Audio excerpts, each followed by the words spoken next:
Heilbrigðisráðherra, samstarfsfólk, góðir gestir, til hamingju með daginn. Það bannað að fara núna.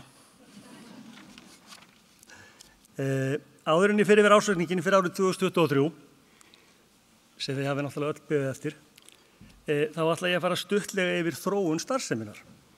En starfsemi og fjármál haldast oftast í hendur. Fyrst langar mig til að gefa ykkur innsýn inn í hvernig sólarhringur á Landspítala lítur út. En það gengur oft mikið á og þó að við séum hér, þá er allt á fullu á spítalanum. Þannig að svona lítur sólarhringur út, kannski ekki alveg svona, hann er ekki alveg tómur. Það er fullt að gerast. Það eru 609 sjúklingar sem eru á legudeildum á spítalanum. Það eru rúmlega 2000 komur og fjarþjónusta á dag á göngudeildum.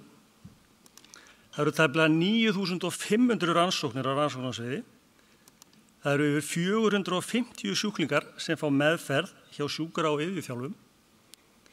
Það eru 258 komur á slysa- og bráðamóttökur. Það eru 40 skurðaðgerðir.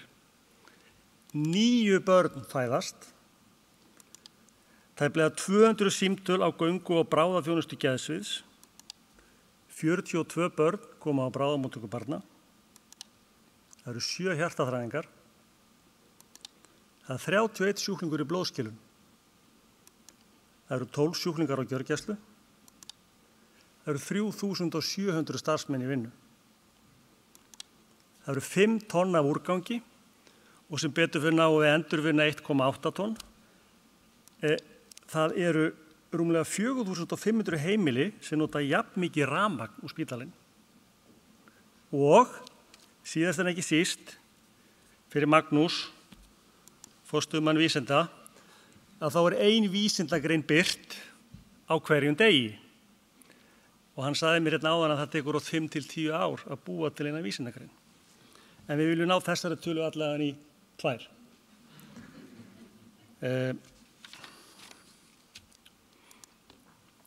Runólfur nefndi það áðan að sjúklingum hefði fjölgað 20% og við vitum öll að álag og innviði heilbrigðiskerfisins hefur aukist og sjúklingum hefur fjölgað 20% frá 2019.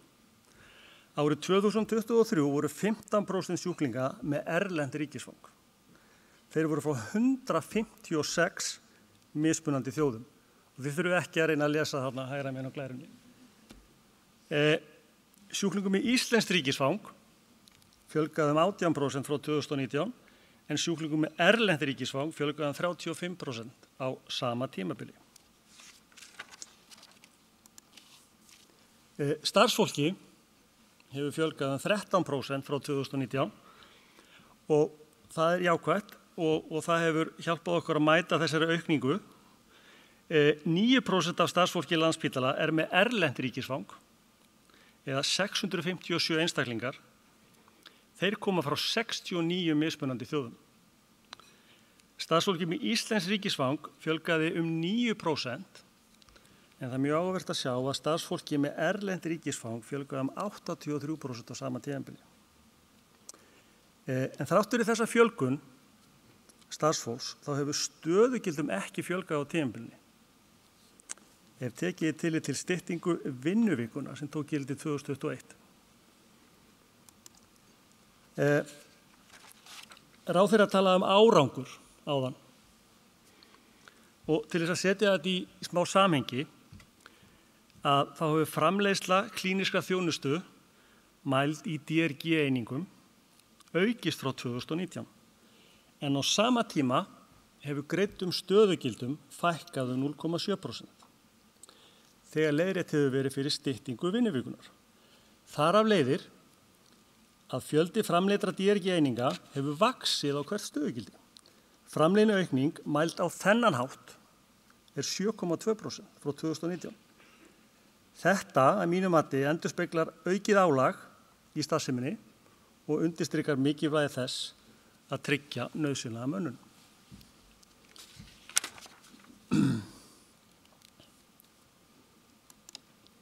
Árið 2022 tóku gildi samningur milli Sjúkratrygginga Íslands og Landspítala þjónustutengda fjármögnun. Árið 2023 var fyrsta samningsárið þar sem framleiðslu uppgjör hafði fjárhagsleg áhrif á rekstur spítalans.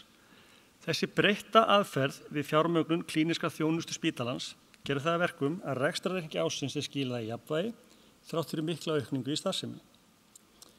Framleiðsla þeirra þjónustu sem fellur undir samningin var 4,3% umfram áætlaða framleiðslu og hægra megin sjáum við að framleiðsla mæld í DRG-einingum hefur vaxið 10% frá 2019 eða 2,5% að meðaltali á ári sem í takti við líffræðilega þróun.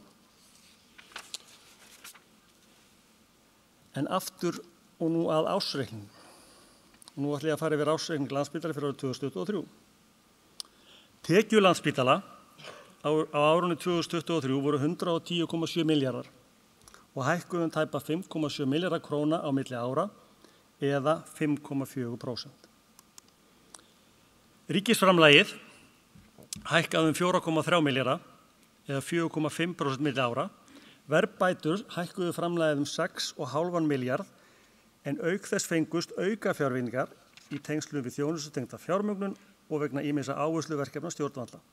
Á móti lækkar síðan sérstök fjárveiting vegna COVID-19 kostnaðar á milli ára.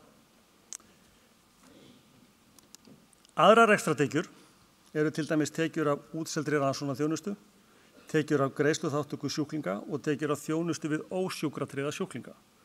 Þessi liður hækkar 1,4 milljarða króna eða 13%, enda hækkuðu gjaldskrár í samræmi við verðlag og starfsemi jókst. Hlutfallslega var mest aukning í tekjum af ósjúkratryggðum sjúklingum, þar með taldir eru erlendir ferðamenn. Rekstrargjöld önnur en laun hafa hækkað talsvert milli ára, aðallega vegna verðlagshækkana og vaxandi starfsemi. Bein rekstrargjöld vegna COVID hafa hins vegar lækkað á móti. Heildarhækkun milli ára því einungis 1 milljarður eða 4%.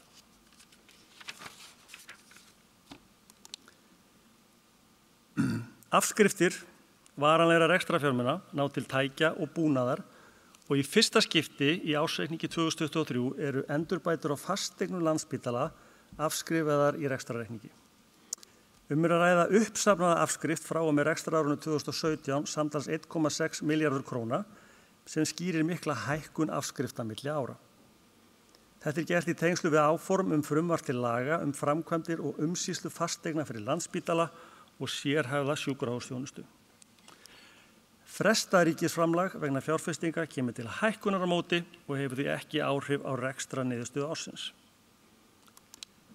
Afkoma ársins í rekstri var jákvæð sem nam 607 milljónum króna eða 0,5% af heildartekjum.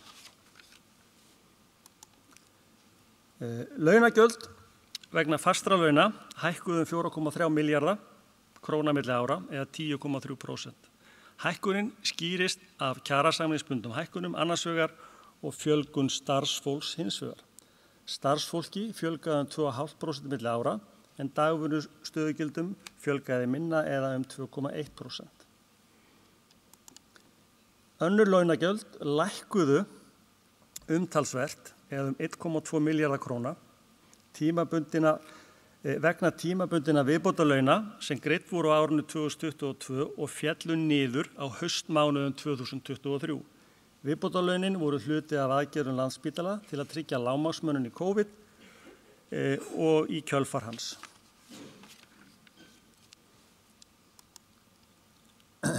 Eignir í efnahagsreikningi hækkuðu 5,3% milli ára vegna skammtíma krafna og birgða. Ef frá talin neikvæð staða höfuðstóls sem nemur 702 milljónum króna sem rekja má til breytinga á lögum opinber fjármál frá árinu 2017, þá höfuðstóll jákvæður 658 milljónir króna og endurspeglar það jákvæða rekstrarniðurstöðu síðustu 3 ára. Stjórnvöld hafa staðið við gefin fyrirheit að hlífa spítalanum við aðhaldsaðgerðum og hefur það gert spítalanum kleift að efla þjónustuna samhliða sívaxandi verkefnum. Spítalinn stendur þó áfram frammi fyrir áskorunum í rekstri.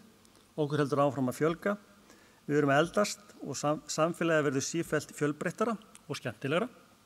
Innan fárra ára flytur hluti starfseminnar í nýtt og gjörbreytt húsnæði og krefst mikils og vandaðs undirbúnings.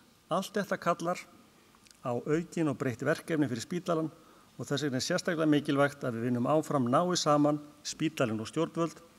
Takk fyrir mig, ég stíg einnig þokkalega bjartsýnn inn í sumarið.